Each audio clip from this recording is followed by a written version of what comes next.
Welcome to another one of my videos. Today, we're going to be talking about the confusing things that men say, but men, before in the comments, you say that women are confusing too. Maybe we'll do a future episode on the confusing things that women say. But we did put out the word on my Instagram at the Matthew Hussey, for those of you who aren't following me yet. We put out a word and said, what's something confusing a man has said to you?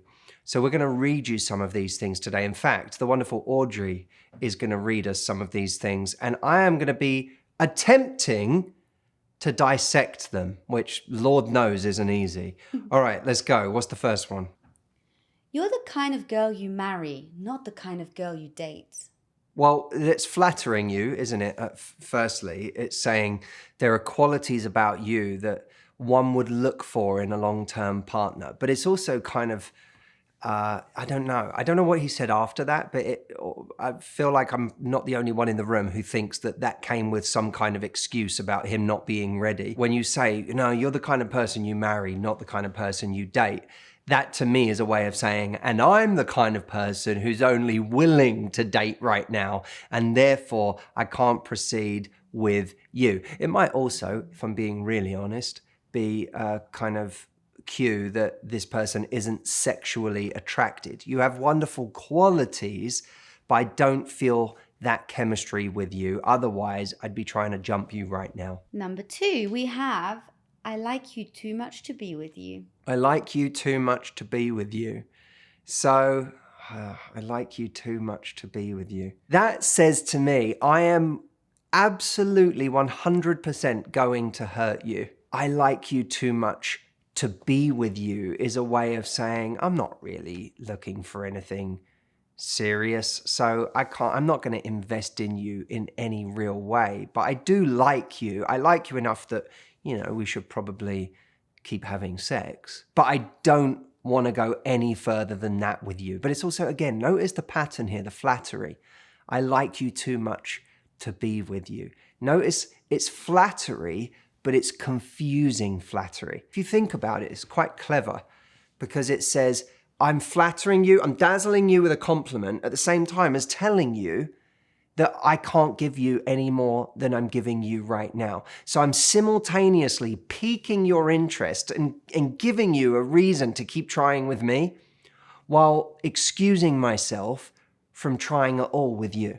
Number 3, we have, I haven't loved you these past 2 years. I was lying to both of us. They then ended things, and 2 weeks later he came back and said, I need you in my life. I love you. Let's try again. Okay. Well, that to me is, I used the analogy recently of he jumped ship. He decided that this ship wasn't one that he wanted to be on anymore. Maybe he hadn't wanted to be on it for a long time, but he finally got up the courage to leave. Maybe he'd never felt the way he really wanted to feel deep down. Or maybe, he's confused about what love actually is. And there's this grass is greener scenario where he thinks that there's some elusive feeling out there that he doesn't feel in here. And so he jumped ship, and then he realized he couldn't swim. Now, it might be that he thought that another boat was going to come by and it was going to be a better boat. And there were a bunch of boats that came by, but none of them felt better. None of them felt like the thing he was looking for. There was some rusty tugboat that came along and he thought, I don't want to get on that. There's a boat full of pirates, or maybe it was just open water and he just found himself treading water, but he realized I'm not a strong enough swimmer to do this. Because of course, when we leave a relationship, we have to learn how to swim. Other than just jumping on another boat, which usually isn't a good idea, we have to learn how to swim, how to be okay on our own. And I think he realized, he panicked. I think he got in the water. It was a bit cold. And I think his legs got a bit tired. And he thought, oh no, I can't do this. And I don't think he went back out of love. I think he went back out of fear and told you it was love. The problem with what he said is he said, for 2 years, I've been lying to you and myself. So now you've got in your head that for 2 years, you've not been living the same reality as me. How do you recover from that in 2 weeks? Has he done all the healing necessary in the space of 2 weeks? I don't think so. I think he panicked. I think nothing has changed on his side.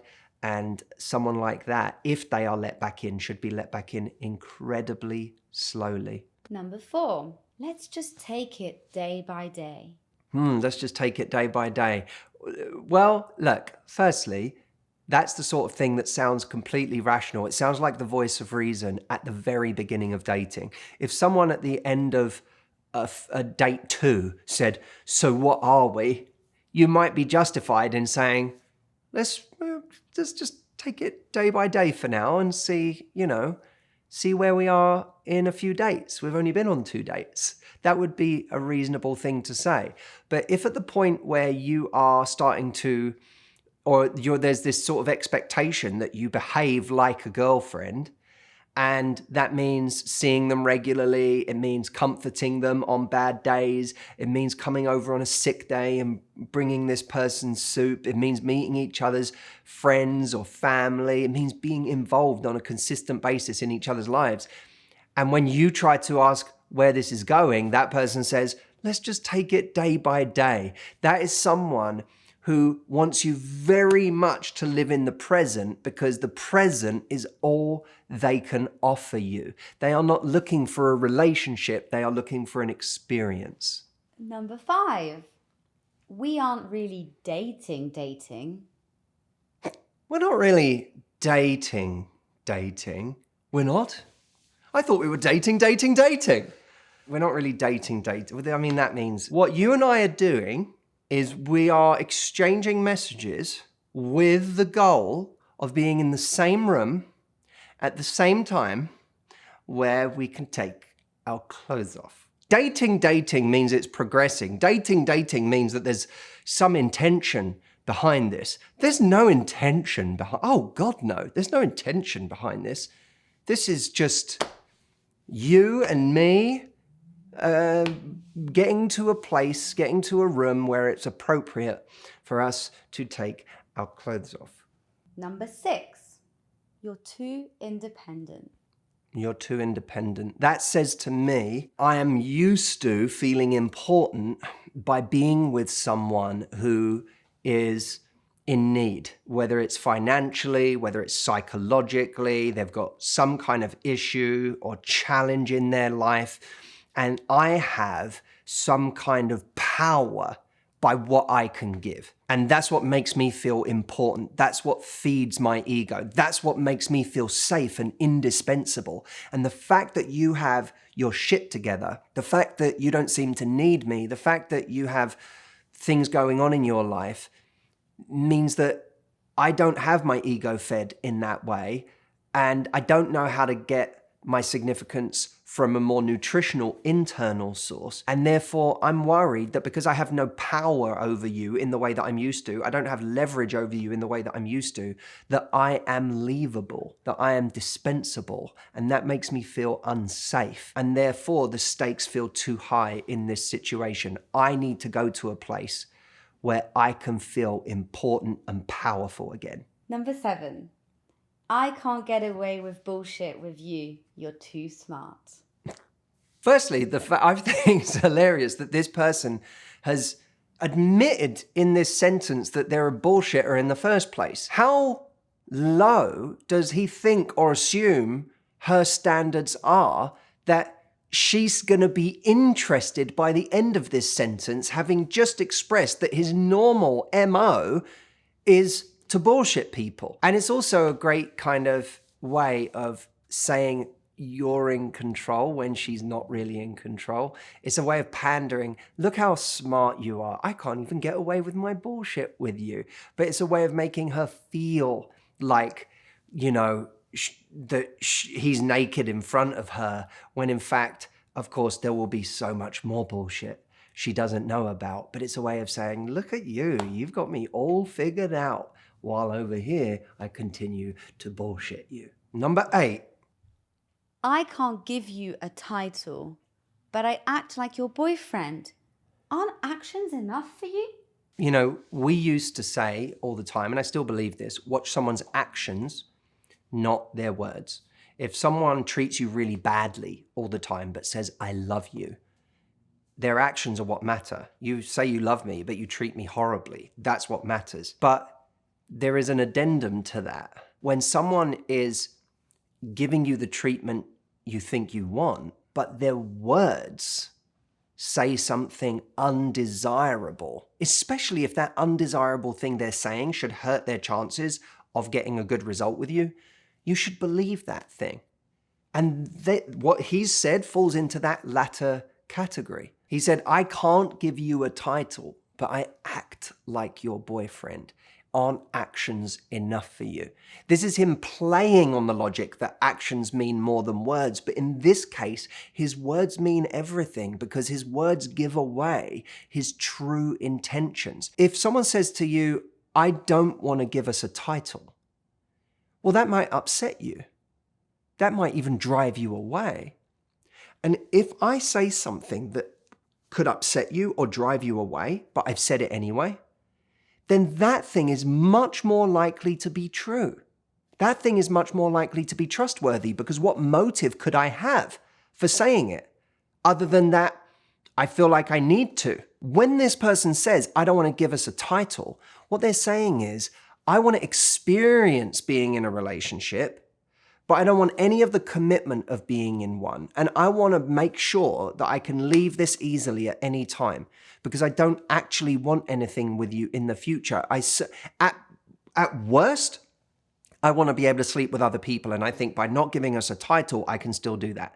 At best, I'm being monogamous with you, but I have a deep-seated aversion to any real commitment or any real idea of building something. So I am liable to hurt you down the line when I realize that this is all too much. So this is one of those rare instances where you have to pay attention to exactly what they're saying, because what they're saying is inconvenient for them to say. It doesn't help their chances of winning you over. It doesn't make them more likable. It doesn't increase the odds of them having sex with you tonight or you still being around a month from now. It could actually push you away. And if someone is saying something that is to their own detriment and inconvenience, that thing is actually much more likely to be true. And last but not least, we have the old faithful, it's not you, it's me. It's not you, it's me. A lot of the things we've heard today are kind of in that vein. It's not you, it's me. I'm complicated. There's something going on with me. When you create that impression, the person goes, well, if there's nothing wrong with me, then you must like me. And if you like me, then there's hope. And if there's something going on with you, then we can fix that. Then it's not you, it's me logic can actually get us trapped in a cycle of trying with someone we shouldn't be trying with. Anytime someone acts really complicated, for good or bad reason, remember that for the worst kinds of people, or even just for the kind of lightly manipulative people, or the people that are just kind of selfish, being complicated actually works. Because if I think you're amazing, you're just so great, I just can't. You're perfect. You're marriage material. You're incredible. I like you so much. I just can't because of blah, blah, blah. Complication, complication, complication. Remember that people who give you complications, people who confuse you, they are achieving something very often with that confusion. It's a bit like if I give you a riddle, you're so distracted by the riddle and how to figure that out, how to get past this confusion that I'm feeling or this hurt that I've been through in my life or these complications in my feelings. If you're busy with that, then you're not paying attention to how little I'm actually giving you. And for a lot of people, that's exactly what they're trying to achieve. Let me distract you from how little I'm giving you by giving you this complicated scenario that your mind is now going to go to work on. We have to always remember this, and I've said it many times. Someone will give you their reasons. You need to stick to your reality. And if your reality is that this person isn't committing, they're not giving you very much, they're not showing up for you, they're confusing you constantly, that's your reality.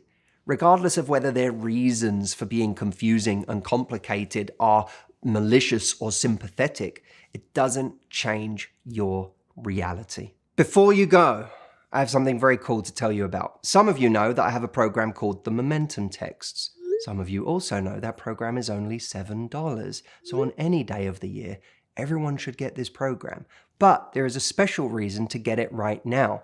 Over the holidays, we are doing a special where not only are you getting the Momentum Texts, which is a program that shows you how to get your casual interactions to take a more serious turn so that you stop the endless cycle of casual dating, but it comes with 4 special bonuses right now, which are all audios that I've recorded to help you in situations where you need the most support. So one of those situations is when you're anxiously waiting for a text from someone and it's ruining the peace in your day. You'll be able to listen to me in your ears, talking you through that moment so that you can get back to a confident mindset and give yourself peace again. Another audio I've got is to help you feel confident. Another one is to stop you from texting an ex in the very moment where you're about to text someone you shouldn't be texting. And the last one is an audio you can listen to when you feel like you've sent the wrong thing or said the wrong thing and you're beating yourself up and getting yourself into an anxious state as a result. They're really cool. They're really practical. They're like these beautiful, empowering meditations that you can listen to when you need them the most. And they only are available with the holiday special of the Momentum Texts. It's only available for a few days. Go check it out now at momentumtexts.com. And I'll see you next time.